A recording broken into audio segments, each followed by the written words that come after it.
ಈ ದೇಶ ಕಂಡ ಅಪ್ರತಿಮ ನಾಯಕ, ರಾಜಕೀಯ ಮುತ್ಸದ್ದಿ, ಅಜಾತಶತ್ರು, ಸಂಕಷ್ಟ ಕಾಲದಲ್ಲಿ ಈ ದೇಶದ ನೇತೃತ್ವವನ್ನು ವಹಿಸಿಕೊಂಡು ಯಶಸ್ವಿಯಾಗಿ ಈ ದೇಶವನ್ನು ಮುನ್ನಡೆಸಿದಂತಹ ಕೀರ್ತಿ ಅಟಲ್ ಬಿಹಾರಿ ವಾಜಪೇಯಿ ಅವರಿಗೆ ಸೇರ್ತದೆ. ಅವರ ಈ ಜನ್ಮದಿನದಂದು ಅವರನ್ನು ನೆನಪು ಮಾಡಿಕೊಳ್ಳೋಣ ಬಂಧುಗಳೇ. ಅವರ 1924 ಡಿಸೆಂಬರ್ 25ರಂದು ಗ್ವಾಲಿಯರ್ನಲ್ಲಿ ಜನ್ಮ ತಾಳ್ತಾರೆ. ಅವರ ತಂದೆ ಹೆಸರು ಕೃಷ್ಣ ಬಿಹಾರಿ ವಾಜಪೇಯಿ, ತಾಯಿಯ ಹೆಸರು ಕೃಷ್ಣದೇವಿ. ಬಾಲ್ಯದಲ್ಲೇ ಇವರಿಗೆ ಕಾವ್ಯದ ಬಗ್ಗೆ ವಿಶೇಷ ಒಲವು ಇರ್ತದೆ. 10ನೇ ತರಗತಿಯಲ್ಲಿದ್ದಾಗಲೇ ಇವರು ಕವಿತೆಗಳನ್ನು ರಚನೆ ಮಾಡ್ತಾರೆ.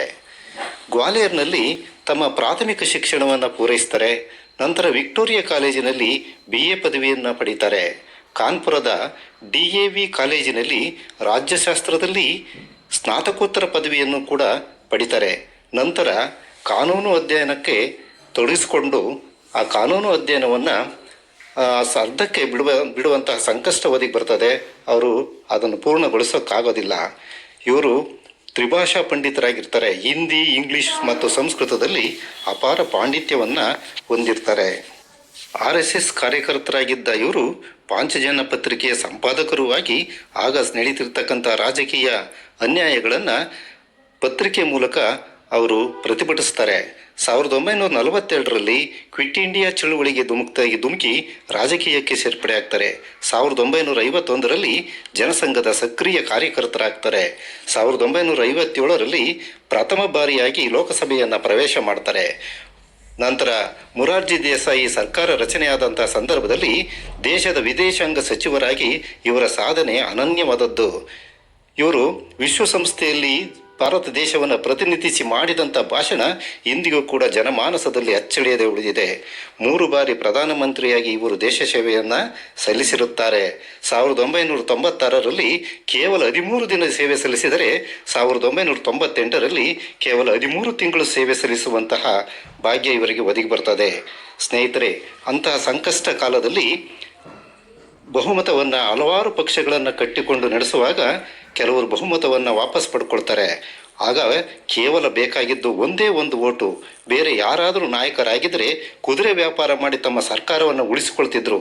ಆದರೆ ಇವರು ಅತ್ಯಂತ ಸ್ಪಷ್ಟ, ದಕ್ಷ, ಪ್ರಾಮಾಣಿಕರಾಗಿದ್ದರಿಂದ ಅವರು ಒಂದು ಮತ ಹೋದರೂ ಚಿಂತೆ ಇಲ್ಲ, ಸರ್ಕಾರ ಬಿದ್ದರೂ ಚಿಂತೆ ಇಲ್ಲ ಅಂತೇಳಿ ತಮ್ಮ ಅಧಿಕಾರವನ್ನು 13 ತಿಂಗಳಿಗೆ ಮೊಟಕುಗೊಳಿಸ್ತಾರೆ. 1998ರಲ್ಲಿ ಮತ್ತೆ ಅವರು ಅಧಿಕಾರವನ್ನು ಪೂರೈಸಿದ ನಂತರ 1999ರಲ್ಲಿ ಇವರದೇ ಸರ್ಕಾರ NDA ನೇತೃತ್ವದಲ್ಲಿ ಬರ್ತದೆ. 1999ರಿಂದ 2004ರವರೆಗೆ NDA ನೇತೃತ್ವದಲ್ಲಿ ಪೂರ್ಣಾವಧಿ ಪ್ರಧಾನಮಂತ್ರಿಯಾಗಿ ದೇಶವನ್ನು ಮುನ್ನಡೆಸ್ತಾರೆ. ಮಹಿಳಾ ಸಬಲೀಕರಣ ಮತ್ತು ಸಾಮಾಜಿಕ ಸಮಾನತೆಯ ಅಧಿಕಾರರಾಗಿರುತ್ತಾರೆ. ಇವರು ಮಾಡಿದಂತಹ ಕೆಲಸಗಳು ಇಂದಿಗೂ ಕೂಡ ಜನಮಾನಸದಲ್ಲಿ ಅಚ್ಚಳಿಯದೆ ಉಳಿದಿರುವುದು ಅಷ್ಟೇ ಸತ್ಯ. ಇವರ ಸಾಧನೆ ಅಂತ ಹೇಳಿದರೆ ಪೋಖ್ರಾನ್ 2ರ ಪರಮಾಣು ಪರೀಕ್ಷೆ 1998ರಲ್ಲಿ ನಡೆಸ್ತಾರೆ. ಅತ್ಯಂತ ಯಶಸ್ವಿಯಾದ ಪರೀಕ್ಷೆ ಅದಾಗಿರುತ್ತೆ. ಹಾಗೆ ಇವರ ರಸ್ತೆ ಯೋಜನೆಗಳು ಬಹಳ, ಅದುವರೆಗೆ ಯಾವುದೇ ರಸ್ತೆ ಯೋಜನೆಗಳು ಆ ರೀತಿ ರಾಷ್ಟ್ರೀಯ ಮಟ್ಟದಲ್ಲಿ ಆಗಿರಲಿಲ್ಲ.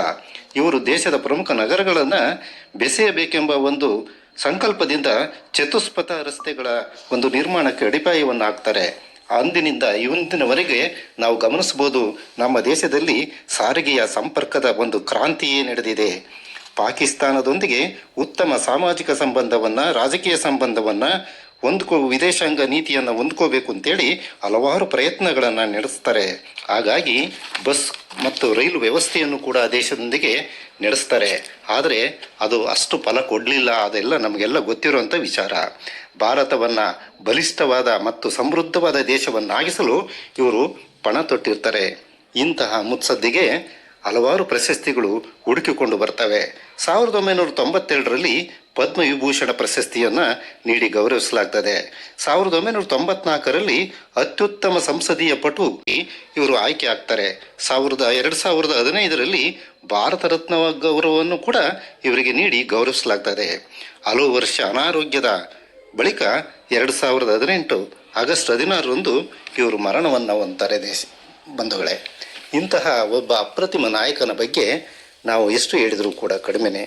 ಅವರ ಆದರ್ಶಗಳು, ಅವರು ಒಬ್ಬ ಕವಿವೃದ್ಧಿಯಾಗಿದ್ದರು, ಅವಿವಾಹಿತರಾಗಿದ್ದರು, ದೇಶಕ್ಕಾಗಿ ತಮ್ಮ ಜೀವಮಾನವನ್ನೇ ಮುಡುಪಾಗಿಟ್ಟಿದ್ದರು. ಇಂತಹ ಆದರ್ಶ ವ್ಯಕ್ತಿಯ ಬಗ್ಗೆ ನಾವು ತಿಳ್ಕೋಬೇಕು, ನಮ್ಮ ಮಕ್ಕಳಲ್ಲಿ ಜಾಗೃತಿಯನ್ನು ಮೂಡಿಸಬೇಕು, ಇವರ ಆದರ್ಶಗಳನ್ನು ಮೈಗೂಡಿಸುವಂತೆ ನಾವು ಪ್ರೇರೇಪಿಸಬೇಕು ಎಂದು ಹೇಳ್ತಾ ಇಲ್ಲಿವರೆಗೆ ವಿಡಿಯೋ ವೀಕ್ಷಣೆ ಮಾಡಿದಂಥ ತಮ್ಮೆಲ್ಲರಿಗೂ ಅನಂತ ಧನ್ಯವಾದಗಳು. ಈ ರೀತಿಯ ವಿಡಿಯೋಗಳೊಂದಿಗೆ ಮತ್ತೆ ಬರುತ್ತೇವೆ.